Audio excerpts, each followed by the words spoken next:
علم ترا، تم نے دیکھا نہیں، یہ ہم علم ترا کیفہ بھی پڑھتے ہیں، آخری صورت میں وہی ہے. ترا ارا کہتے ہیں دیکھنے کو، ترا تم نے نہیں دیکھا. یہ سوالیہ سے شروع کیا تو پہلے آیا حل بھی آ سکتا تھا. علم ترا الی الذین خرجوا من دیارہم وہم الوف حذر الموت فقال لهم اللہ موتوا ثم احیاہم. اب یہ ایک واقعہ اللہ نے سنایا تاریخ کا، کیونکہ بنی اسرائیل کی تاریخ چلی آ رہی تھی. مسلمانوں کو بھی بتانا ہے کہ تم نے ثابت قدمی کا مظاہرہ کرنا ہے اللہ کی راہ میں بھی. تو اللہ تعالیٰ نے ایک مثال دی پچھلی تاریخ میں سے ہی. سننے والے مدینے میں کھڑوں کی صورت سنائی جا رہی ہے، جو ایمان لا چکے وہ بھی سن رہے ہیں، تاریخ جن کی ہے وہ بھی موجود ہیں کہ تم نے دیکھا.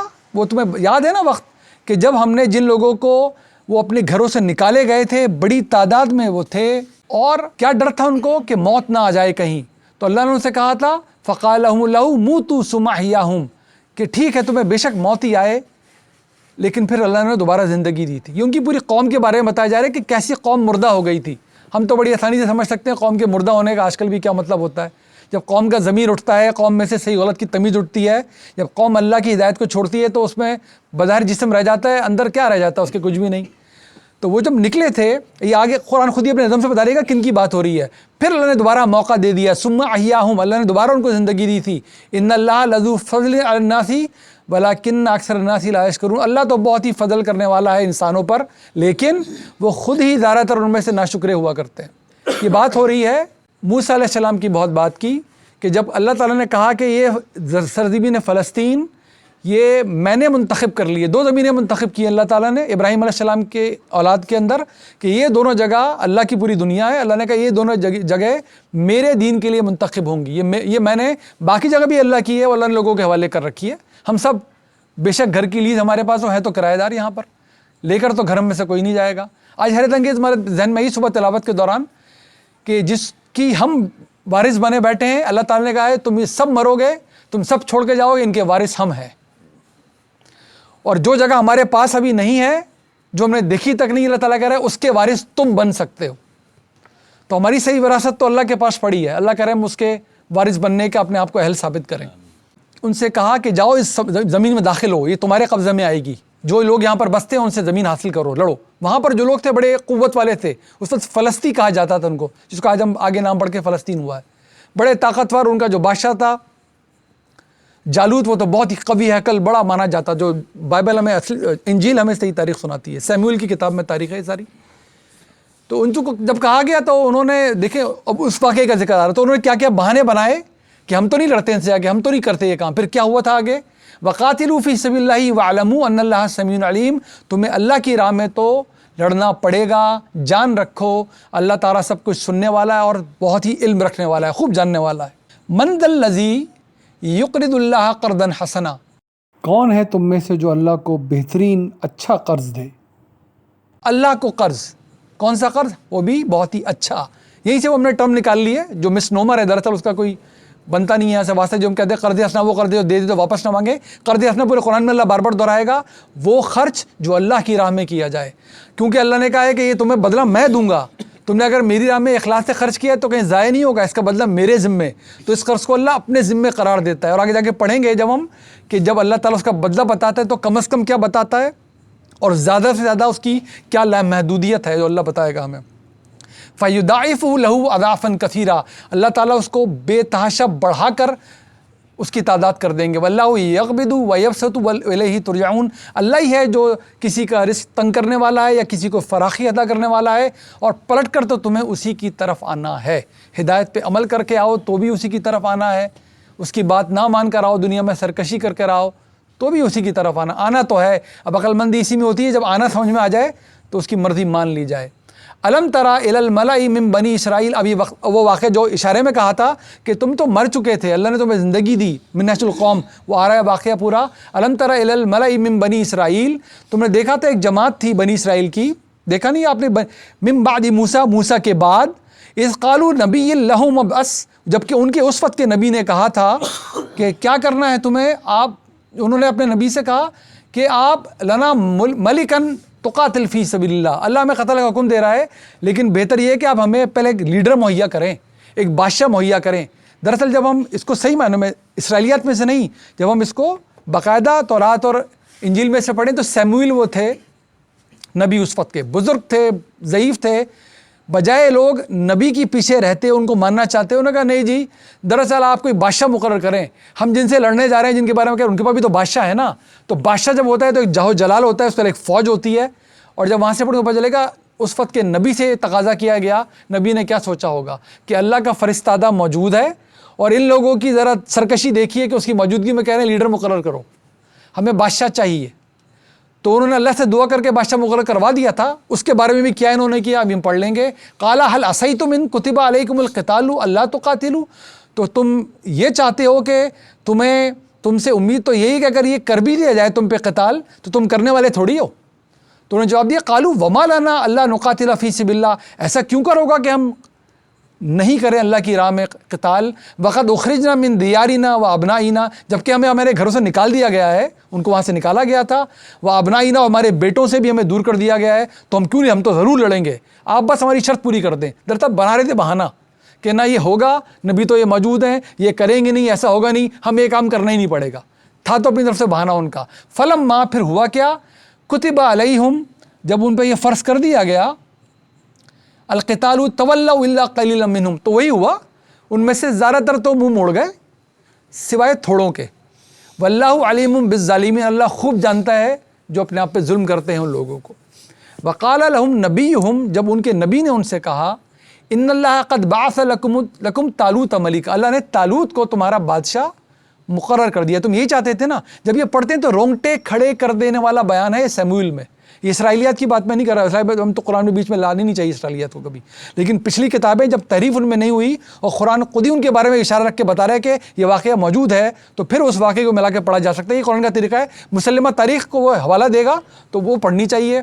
تو اس نے کہا تھا, نبی نے ان کے کہا تھا سیموئیل نے, تم بادشاہ چاہتے ہو, بادشاہ تو پھر لوگوں سے وہ کام کرتے ہیں جو بادشاہوں کا کام ہے, وہ تو پھر تمہارے بیٹوں کو اپنے رتھوں کے آگے باندھیں گے, وہ تو پھر تمہاری عورتوں سے وہ کریں گے جو وہ کرتے ہیں, وہ تو پھر تمہارے ساتھ وہی وہ نبی تھوڑی ہوں گے, وہ تو بادشاہ ہی ہوں گے, اور بادشاہ تو وہ سب کچھ کرتے ہیں جو بادشاہ کرتے ہیں. انہوں نے کہا نہیں ہمیں تو چاہیے بادشاہ. تو انہوں نے کہا ٹھیک ہے, اگر ایسا ہے تو لو, اللہ نے تم پہ بادشاہ مقرر کیا اور وہ طالوت ہوگا. تو انہوں نے کیا کہا, قالوا انا یکون لہ الملک علینا, کہ یہ بادشاہ تو کوئی ہم میں سے ہونا چاہیے تھا. یہی تو ان کے دل کی ٹیڑھ تھی نا, بادشاہ بھی چاہ رہے تھے یا تو ہوگا نہیں ہوگا تو پھر ہم بنے تو اپنی مرضی چلائیں گے. جب بادشاہ بن جائے گا, جب نبی کے ہاتھ سے معاملہ نکل جائے گا تو ہمارے ہاتھ میں معاملہ آئے گا. وَنَحْنُ, اور ہم, احق بالملک منہ ولم یؤت سعۃ من المال, حق تو یہ ہمارا ہے کہ بادشاہ ہمیں بنایا جائے. یہ وہی قوم ہے جو آگے جا کے بولے گی حق تو ہمارا تھا, آخری نبی ہم میں سے آنے چاہیے تھے. اللہ بتا رہے ہیں کہ بیماری کوئی نئی بیماری نہیں ہے, تو ہمیشہ سے انہوں نے یہی کیا ہے, سرکشی ان کی ایسی رہی ہے, اللہ کی ایک بات مان کے کبھی نہیں دی انہوں نے. اور مال کی وسعت تو ہمارے پاس ہے. قالا, تو طالوت کو نے مانا نہیں, سب سے چھوٹے قبیلے کے کمزور ترین معیشت میں تھے وہ. قالا ان اللہ اصطفاہ علیکم, اللہ تعالیٰ نے منتخب تمہارے لیے کیا ہے, اللہ کا استحقاق ہے, اس نے منتخب کر لیا, تم بولنے والے کون ہوتے ہو. وزادہ بسطۃ فی العلم والجسم, اور وہ اس کی وسعت کیا ہے, اس کی وسعت ہے اس کا علم اور اس کی جسمانی طاقت. اللہ نے یہ معیار بنایا ہے. تم جو کہہ رہے ہو مال ہمارے پاس زیادہ ہے, یہ اللہ نے معیار نہیں بنایا اس بادشاہ کے لیے. واللہ یؤتی ملکہ من یشاء, اللہ جسے چاہے اس کے حوالے اپنا ملک کرے. واللہ واسع علیم, اللہ بہت وسعت رکھنے والا ہے, بہت ہی علم رکھنے والا. دیکھیں اللہ تعالیٰ کی صفتیں پوری قرآن میں, اگر ہم اللہ کی صفتوں کو بھی معلوم کریں بہت قرآن سمجھ میں آئے گا, ہمارے کھل کے قرآن سمجھ میں آئے گا. اللہ تعالیٰ جب بھی, پہلے بھی ہم نے دیکھا تھا, اپنی جو صفات لے کر آتا ہے وہ موضوع کے اعتبار سے لے کر آتا ہے. وسعت کی بات ہو رہی تھی تو اللہ کون سی صفت لے کر آیا ہے, وسعت تو اللہ کے پاس ہے, وہ جس کو چاہے عطا کرے, تنگی اللہ جس کو چاہے کر دے. اور کیا صحیح ہے کیا غلط جب وہ فیصلہ کر رہا ہے تو اپنے علم پہ فیصلہ کر رہا ہے. وہ آپ کا اور ہمارا علم نہیں ہو سکتا جو اللہ کے پاس علم ہے. وقال لہم, تو انہوں نے کہا, وقال نبیہم ان آیۃ ملکہ ان یاتیکم التابوت فیہ سکینۃ من ربکم وبقیۃ مما ترک. ان کے نبی نے ان کو یہ بھی بتایا کہ تمہیں اس بادشاہ کی اللہ کی طرف سے تقرر کی نشانی یہ بھی مل جائے گی کہ جو تابوت ہے جس میں تبرکات ہوا کرتے تھے موسیٰ علیہ السلام اور ہارون السلام کے زمانے کے, وہ تاکہ تمہیں سکونت حاصل ہو, اور نشانی کے طور پہ وہ تابوت بھی تمہیں مل جائے گا. بقیۃ مما ترک علی موسیٰ وعلی ہارون تحملہ الملائکہ, تو پھر وہ تبرکات جو اس میں موسیٰ اور ہارون کے اور اس کے بعد والے تبرکات تھے جس تابوت میں, وہ ایسا ان کے پاس آیا کہ جیسے فرشتے ہی اس کو اٹھا کے لا رہے ہوں. دراصل روانہ کر دیا گیا فلسطینیوں کی طرف سے جب ان کو پتہ چلا کہ بھائی یہ کرنا ہے، اللہ نے ان کے دل میں ڈالی کہ ایسے حالات ہو رہے ہیں، ابھی تمہارے پاس رہے گا تو یہ بڑے مسئلے بن جائیں گے، یہ ہمارے لیے تفصیل کسی کام کی نہیں ہے۔ بہرحال وہ تابوت انہوں نے ایک روانہ کر دیا ان کی طرف، ایک سواری پہ چڑھا کر، نہ اس میں کوئی سوار تھا، صرف بیل گاڑی میں جتا ہوا تابوت ان کے پاس چلا آیا۔ ان فی ذالک لآیۃ لکم ان کنتم مؤمنین، اب یہ اللہ کی طرف سے ان کو بتایا گیا نشانی تمہارے پاس آ گئی ہے اگر تم ایمان رکھتے ہو تو جو حجت تھی اللہ نے ان کی تمام کی۔ اللہ تعالیٰ ان کو کہاں تک لے کے جا رہا ہے؟ اچھا تمہیں بادشاہ چاہیے یہ لو، اچھا تمہیں نشانی چاہیے یہ لو، اب وہ کرو جو کرنے کے لیے کہا ہے، اب کرنا چاہیے نا۔ اب دیکھیں گے کہ انہوں نے کیا کیا۔ سبق سنایا جا رہا ہے ہر مسلمان کو، تم ان کی سرکشی سے بچنے کی، غضب سے اللہ کے بچنے کی دعائیں مانگتے ہو، ذرا ان کے حالات سن لو، تم کبھی ایسا نہ کرنا۔ بتانے کا مقصد یہی ہے میں فلما فصل طالوت بالجنود، اور جب کیا ہوا کہ جب وہ فوجوں کے ساتھ روانہ ہوا، بادشاہ بھی مل گیا، نشانی بھی مل گئی، اب جاؤ وہ کرو جو کرنا ہے۔ اب جب وہ چلے آگے اس زمین کی طرف، قال ان اللہ مبتلیکم بنہر، بادشاہ نے ان سے کہا دیکھو ہم جا رہے ہیں اس راستے پہ، اب بھوک بھی ہوگی، پیاس بھی ہوگی، مشکل بھی ہوگی، ایک پانی کی نہر ہمیں ملے گی، لیکن اب امتحان ہے، اللہ نے ہدایت جاری کی ہے کہ تم نے پانی نہیں پینا اس میں سے۔ چیک کیا جا رہا ہے کہ اب ہدایت کے تابعداری صحیح معنوں میں کرنے والا کون ہے اور کون ہے جو منافق ابھی بھی ساتھ چل رہا ہے۔ فمن شرب منہ فلیس منی، جو بھی تم میں سے اس سے پانی پی لے گا وہ پھر ہم میں سے نہیں ہے۔ ومن لم یطعمہ فانہ منی، اور جو نہیں پیا جس نے، وہ ہم میں سے، الا من اغترف غرفۃ بیدی، جس نے ہاتھ کا چلو بنا کر پی لیا، اب اتنا پی سکتے ہو، اس سے زیادہ کوئی نہیں۔ یہی دیکھنا مقصود تھا۔ فشربوا منہ الا قلیلا منہم، تو پھر کیا ہوا، بہت تھوڑوں کے علاوہ سب نے پانی پی کر ہی چھوڑا اس میں سے، وہ تو تھے ہی ایسے۔ فلما جاوزہ، پھر جب انہوں نے عبور کر لیا اس نہر کو، اس ذریعہ کو، ہوا والذین آمنوا معه قالوا، تو جو لوگ آ گئے تھے باقی، جو ظاہر جو جنہوں نے پی لیا ان کو چھوڑ دیا گیا، جو ساتھ آ گئے، لا طاقت لنا اليوم بجالوت وجنودی، انہوں نے بھی یہی کہا کہ ہمارے پاس کوئی طاقت نہیں ہے کہ ہم جالوت کا اور اس کی فوجوں کا مقابلہ کریں، جو آمنا سامنا ہو ہی گیا۔ تو قال الذین یظنون انہم ملاقو اللہ، یہ بھی بڑا امپورٹنٹ ہے، ایسے بھی تھے کچھ لوگ جن کو یقین تھا اللہ سے ملاقات ہونی ہے، ہم نے یہ جنگ لڑی تو بھی اللہ سے ملاقات ہونی ہے، ہم اس جنگ سے پیچھے پلٹ کے بھاگ گئے تو بھی اللہ سے ملاقات ہونی ہے، اللہ کی بات مان کے اللہ سے ملاقات ہوگی، معاملہ کچھ اور ہے، اللہ کی حکم عدولی کر کے اللہ سے ملاقات ہوگی، وہ تو ہوگی، تو پھر کیا ہوگا؟ تو انہوں نے کیا کہا، قال الذین یظنون، جن کو جو یقین رکھتے تھے ان میں سے، انہم ملاقو اللہ، جن اللہ سے ملاقات ہونی ہے، کمم من فئۃ، انہوں نے کیا کہا، کتنا ہی، کئی دفعہ ایسا ہوا ہے، کم من فئۃ قلیلۃ، ایسا کتنا ہی ہوا ہے کہ کچھ جماعتیں تعداد میں تھوڑی تھیں، غلبہ ہم بھی کہتے ہیں، غلبت فئۃ کثیرۃ باذن اللہ، لیکن انہوں نے اپنے سے بڑی جماعتوں پر اللہ کی مدد سے، اللہ کے ان سے قابو پا لیا، غلبہ پایا۔ واللہ مع الصابرین، اللہ صبر کرنے والوں کے ساتھ، یہ شرط لگائی ہے اللہ نے کہ تم کیا بنو، اللہ پہ بھروسہ کر کے صبر کرنے والے بنو، پھر اللہ تمہارے ساتھ ہے۔ واللہ مع الصابرین، جب ہم سورہ انفال میں انشاءاللہ پڑھیں گے جا کر، تو وہاں بھی آپ کو پتہ چلے گا اللہ تعالیٰ نے اپنی راہ میں نکلنے کے لیے ثابت قدمی کی شرط ہمیشہ لگائے گا۔ آپ اگر نہیں ڈٹتے، آپ اگر اللہ کی راہ پہ صبر کا مطلب ہوتا ہے حالات اچھے ہوں یا، اس لیے کہا نماز صلات کی سب سے بڑی پریکٹس ہے کہ نیند آ رہی ہے نہیں آ رہی، تھکن ہے کہ نہیں ہے، رات دیر سے سوئیں جلدی اٹھیں، کچھ بھی کام ہے نماز آپ نے نہیں چھوڑنی، اور کہا تھا یہ صلات ہے جو تمہیں صبر پہ قائم کر سکتی ہے، اور کوئی نسخہ ہی نہیں ہے صبر پہ قائم کرنے کا۔ تو صبر، اگر آپ ثابت قدم ہے، پھر اللہ کی نصرت آپ کے ساتھ ہوگی۔ ولما، کیا ہوا پھر جب برزو، جو آمنے سامنے آ ہی گئے، آمنے سامنے ہو، لجالوت و جنودی، جالوت کے اور اس کی فوجوں کے، جندی کہتے ہیں سپاہی کو، جنود کہتے ہیں پوری فوج کو، جنودی ہی جالوت کی فوج کے، قالوا ربنا افرغ علینا صبرا وثبت اقدامنا وانصرنا علی القوم الکافرین، یا اللہ کیا کرے، ڈال دے ہم میں صبر ہی چاہیے نا، تو توفیق بھی دے ہمیں، ہمارے قدم جما کے رکھنا اور ہماری مدد فرمائیے کافرین پر۔ یہ نسخہ ہے صاحب، یہ نسخہ ان کے لیے تھا، ہم نے دعا مانگی، ہمیں بھی پتہ چلے کیا کرنا ہے کیا نہیں کرنا، یہ لیجیے اللہ کا نسخہ، اس پہ عمل کیجئے، دنیا میں آگے بڑھیے۔ فہزموہم، چنانچہ پھر کیا ہوا کہ شکست تو دی، باذن اللہ، اللہ کے حکم سے شکست دے دی انہوں نے۔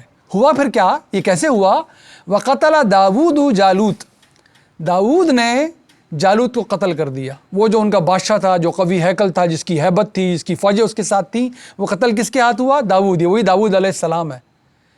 ٹھیک ہے، موسیٰ علیہ السلام پہلے بتایا، موسیٰ علیہ السلام کے بعد کا واقعہ چلا آ رہا ہے. تو اب اللہ نے بتا دیا کہ تاریخ کا کون سا واقعہ بیان کیا جا رہا ہے. تو اب جب تاریخ پڑھیں گے مسلمہ کو پتہ جائے گا کہ وہ جو ہم نے بات کی تھی اسی لیے کی تھی. داؤد علیہ السلام یہاں پر ہیں، وہ بادشاہ کون تھا؟ وہ طالوت تھا. نبی اس وقت کے کون تھے؟ سمیول تھے. یہ مسلمہ تاریخ ہے. اس طرح سب کچھ پتہ چلتا رہتا ہے قرآن میں سے. یہ واضح کر کے بتاتا ہے وَآتَاهُ اللَّهُ الْمُلْكَ وَالْحِكْمَةَ، اور اس داؤد کو اللہ تعالیٰ نے نہ صرف بادشاہت دی بلکہ حکمت بھی دی. وَعَلَّمَهُ مما یشاء، اور اللہ جس کو چاہتا ہے اس کو علم عطا کرتا ہے. وَلَوْلَا دَفْعُ اللَّهِ النَّاسِ بَعْضُهُم بِبَعْضٍ، اور اللہ اگر کچھ لوگوں کے ساتھ دوسروں کو ہٹایا نہ کرتا راستے میں سے، لَفَسَدَتِ الْأَرْضُ، تو زمین میں فساد پھیلا کرتا. وَلَكِنَّ اللَّهَ ذُو فَضْلٍ عَلَى الْعَالَمِينَ، لیکن اللہ تو پورے عالمین پہ اپنا فضل کرنے والا ہے. یہ انٹرسٹنگ واقعہ، اور یہ بھی اگر ہم اسرائیلیات سے نہ پڑھیں، صرف انجیل سے اور تورات سے پڑھیں، تو وہ داؤد علیہ السلام اس وقت ایک بہت ہی نوجوان تھے، اور انہوں نے صرف اپنی، اس زمانے میں فلاخن اسے کہا جاتا تھا، وہ جس کو آج ہم کہہ سکتے ہیں ہاتھ میں پکڑ کر، جس سے غلیل اس طرح کا، اس کے ذریعے انہوں نے اس کو مارا تھا بیسیکلی. تو اور وہ اپنے، جب ان کو بہت لوگوں نے سمجھایا بغیر اس واقعے کے، طالوت تک نے کہا کہ آپ نہ کریں، آپ کیسے مقابلہ کریں، کوئی سامنے نہیں جاتا تھا اس کے. تو انہوں نے جواب دیا تھا، وہ اللہ کے نبی تھے صاحب، کہ میں وہ ہوں تو میں گدڑیا، لیکن میں وہ ہوں جو اپنی بھیڑوں پہ حملہ کرنے والے بھیڑیوں اور شیروں کے جبڑے چیر دیا کرتا ہے. تو جب ان کا کانفیڈنس یہ دیکھا تھا، انہوں نے کہا تھا کہ میں کوئی ذرہ بختر پہن کے نہیں جاؤں گا اس کے سامنے. وہ بادشاہ جس سے بڑے بڑے اس وقت فوج کے سو کالڈ جنرل ڈر رہے تھے، تو اس نوجوان نے کہا لیکن میں یہ پہن کر میں کمفرٹیبل فیل نہیں کر رہا ہوں. انہوں نے کہا اس کو اپنے پاس رکھیں، میری فلاخن میرے حوالے کریں اور اس کو میرے سامنے کریں. اور اس کو مارنا تھا کہ وہ پھر جو بھگدڑ مچی ہوگی ہم اندازہ کر سکتے ہیں، جس پہ ناز تھا. تو اس طرح یہ اللہ تعالیٰ کے کام ہے، لیکن شرط اس نے لگائی ہے کہ تم اللہ پہ بھروسہ کرتے ہو اور تم صبر پہ ہو اور ثابت قدم ہو. آپ میدان میں بھی ہوں، گھر پہ نہ بیٹھے ہوں، آپ اللہ پہ توکل بھی کرتے ہوں، صبر کرنے والے ہوں، اللہ کی نصرت آتی ہے. پھر ہم چادر اوڑھ کے بیٹھے ہوں اور دعائیں کریں یا اللہ دشمن کی توپوں میں کیڑے پڑ جائیں. اللہ تعالیٰ نے دنیا اس اصول پہ نہیں بنائی. اگر ہماری آنکھیں نہیں کھلتی نہ کھلیں، یہ ہم قرآن پڑھ رہے ہیں، اس میں نسخے پڑھ رہے ہیں، اب بھی ہماری سمجھ میں نہیں. آپ نے اگر اپنا علم اور عمل ٹھیک نہیں کیا تو پھر اللہ سے ہم صرف زبان ہلا رہے ہیں، دعا کیا مانگ رہے ہیں اگر عمل ہی غائب ہے اس میں سے. تو تلک آیت اللہ، اب دیکھیں نا اللہ تعالیٰ، یہ ہیں اللہ کی نشانیاں جو پڑھ کر آ رہے ہیں ہم، یہ ہیں، سمجھ لو، عمل کر لو. تلک آیت اللہ نتلوہا علیک بالحق، جو تمہیں ہم بالکل حق کے ساتھ سنا رہے ہیں. دیکھیں ایک بات اور بھی سن لیں، نتلو تلاوت ہے، یہ نتلو سے یہ ورب بنا ہوا ہے. نتلوہا جو ہم پڑھتے ہیں ان پر، نتلوہا ہم پڑھتے ہیں آپ پر، علیکا بالحق بالکل حق کے ساتھ. اگر ہم یہ اس وقت اردو میں بھی نہ پڑھ رہے ہوتے تو جو اگر صرف عربی پڑھ جاتا میں خود بھی نہیں سمجھ پاتا، تو پھر تلاوت بولتا اس پر، لفظ تلاوت بولا جا سکتا تھا. آپ یہ جان کے حیرت ہوں گے، ہم پڑھتے رہیں گے، ہم قرآن پڑھتے جا، اللہ ہمیں توفیق دے، یہ 10 مرتبہ ہی آئے گا لفظ تلاوت قرآن میں. کبھی یہ فعل بن کر آئے گا، کبھی یہ کسی ایک دفعہ بھی نہیں آئے گا کہ جب اس سے سمجھنا مقصود نہ ہو، کہ کان بھی بند، دماغ بھی بند، کچھ بولا، میں نے سیکھ بھی لی جاپانی پڑھنا اور پڑھتا چلا گیا. تو عربی میں جو لفظ تلاوت ہے اس پہ بغیر سمجھے پڑھنا بولا ہی نہیں جا سکتا. پورا قرآن خالی ہے، ایک جگہ بھی نہیں ملے گا آپ کو کہ اس سے سمجھ مراد نہ لی جائے. اللہ بہت حق کے ساتھ تمہیں سب کچھ اپنی آیتیں پڑھ کر سنا رہا ہے. بتائیے میں سمجھا نہیں تو مجھے کیا پتہ حق ہے کہ نہیں، مجھے کیا پتہ تاریخ صحیح بتائی نہیں جا رہی ہے، مجھے کیا پتہ اللہ کی نشانی کیا ہے، اس میں ہے کیا نہیں ہے. میں کیسے لفظ بول سکتا ہوں اس پہ نتلو، کیسے بولا جا سکتا ہے. وَإِنَّكَ لَمِنَ الْمُرْسَلِينَ، اور یہ جو تم سمجھ رہے ہو ان آیت کی ذریعے، یہ گواہی دے رہا ہے کہ تم بلا شبہ اللہ کے رسولوں میں سے تم ہو. تم اپنی طرف سے یہ سب کچھ نہیں سنا رہے. ہمارے آخری پیغمبر اے ہمارے آخری رسول جو تم تلاوت کر کے سناتے ہو، یہ بالکل حق ہے، اور اس کے اندر جو کچھ تم سنا رہے ہو ایک ایک نشانی اللہ کی موجود ہے کہ یہ حق ہے. اللہ نے کیونکہ سورہ بقرہ ختم کرنی ہے، یہ بقرہ ان کو سنائی گئی ہے جو سرکش تھے، جن کے پاس رسول پے در پہ بھیجے گئے تھے، جن کے پاس نبیوں کا سلسلہ جاری تھا. ابراہیم علیہ السلام کے بعد بھی تقریباً 2200 سال تک یہ رسول اور نبی دیکھتے رہے. انہوں نے اپنے نبیوں کو قتل کرنے سے نہیں چھوڑا. اب یہ اللہ کے آخری نبی اور رسول تشریف لائے ہیں، یہ ان کی اولاد کی دوسری شاخ میں سے ہیں. اللہ نے سلسلہ ہمیشہ کے لیے نبیوں کو ختم کیا، رسولوں کا. اللہ تعالیٰ سمری کر کے بتا رہا ہے، تِلْكَ الرُّسُلُ فَضَّلْنَا بَعْضَهُمْ عَلَىٰ بَعْضٍ. یہ ہیں، یہ سب اللہ کے رسول. یہ سب کون؟ جن کا ذکر پڑھتے چلے آ رہے ہو. اللہ نے کچھ کو کچھ پہ فضیلت دی. منہم من کلم اللہ, ان میں سے کچھ ایسے تھے جنہوں نے اللہ سے کلام بھی کیا, موسیٰ علیہ السلام. ورفع بعضهم درجات, اللہ نے کسی کے درجے کیسے بلند کیے. وآتینا عیسی ابن مریم البینات, اللہ تعالیٰ نے عیسیٰ کو جو مریم کا بیٹا تھا اس کو کھلی ہوئی نشانیاں بھی دیں. وَأَيَّدْنَاهُ بِرُوحِ الْقُدُسِ, اور اس کی مدد اس نے جبریل, روح القدس پورے قرآن میں جبریل علیہ السلام کو آیا, جبریل سے ان کی مدد کی. وَلَوْ شَاءَ اللَّهُ مَا اقْتَتَلَ الَّذِينَ مِن بَعْدِهِمْ, اللہ چاہتا تو تم باہم لڑتے نہیں. یہ سب کچھ ہونے کے بعد تم نے رسول کی پوری تاریخ دیکھی تھی, یہ تم آج ان کو کہتے ہو ہم ان کو نہیں مانتے, وہ نصارہ کو نہیں مانتے, نصارہ یہود کو نہیں مانتے, اور ان سب سے ہم سبق سیکھ لیں ہم کس کو مانتے ہیں کس کو نہیں مانتے. یہ اللہ تعالیٰ کہہ رہے رسولوں کی موجودگی میں کرتے ہو تم. ہمارے پاس بھی کوئی خدا نہ خاصہ قرآن کھو نہیں گیا کہیں, اللہ کے آخری رسول کی چھوڑی ہوئی کتاب جگمگاتی بھی موجود ہے, اور ہمارا حال جو ہے وہ اظہر من الشمس ہے, اس پہ تبصرہ کرنے کی ضرورت نہیں ہے, وجہ سامنے لکھی ہوئی ہے کہ کیوں. من بعد ما جاءتهم البینات, کھلی ہوئی نشانیوں کے آنے کے باوجود. ولیکن اختلفوا فمنهم من آمن ومنهم من کفر, لیکن ہوا کیا, اختلاف تو پھر بھی ہوئے, انہوں نے کیے, ان میں سے فمنهم من آمن, ان میں سے کچھ تو ایمان لائے, ومنهم من کفر, کچھ ایسے نے کفر ہی کیا. وَلَوْ شَاءَ اللَّهُ مَا اقْتَتَلُوا, اللہ چاہتا تو یہ لڑتے نہیں, وہ باہم نہ لڑتے. ولیکن, لیکن اللہ یفعل ما یرید, اللہ تو وہ کرتا ہے جو وہ چاہتا ہے. وہ کیا چاہتا ہے اس نے قرآن میں بار بار بتایا ہے, وہ چاہتا ہے کہ تمہارا امتحان لے کہ تم میں سے صحیح عمل کون کر کے آئے گا.